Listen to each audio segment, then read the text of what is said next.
अमरावती जिल्ह्यातील मोर्शी तालुक्यातील विचोरी गावात एका रोहीनं मध्यवस्तीतील घरात घुसून अक्षरशः धुमाकूळ घातला।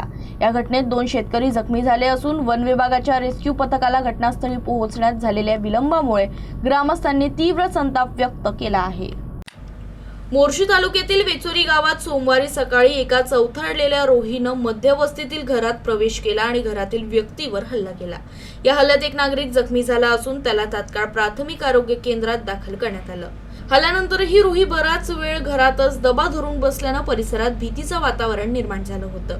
घटनेची माहिती मिळताच शिरखेड बीटचे वनपाल आणि कर्मचारी घटनास्थळी पोहोचले। मात्र ग्रामस्थांच्या म्हणण्यानुसार वन विभागाची रेस्क्यू टीम वेळेत न आल्यानं परिस्थिती नियंत्रणाबाहेर जाण्याची भीती निर्माण झाली होती। दरम्यान बराच वेळ घरात थांबल्यानंतर रोहीनं घराच्या भिंतीवरून उडी मारून पळ काढला। पळताना त्यानं आणखी एक व्यक्तीवर हल्ला करून तिला जखमी केलं। त्यामुळे जखमींची संख्या 2 झाली।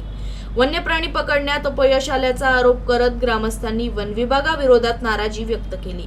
रोहीला तातडीनं पकडून सुरक्षित जंगलात सोडावं अशी मागणी आता नागरिक करत आहेत। घटनेनंतर सुमारे 2 तासांनी रेस्क्यू टीम घटनास्थळी दाखल झाली। मात्र तोपर्यंत रोही जंगलाच्या दिशेनं निघून गेला होता।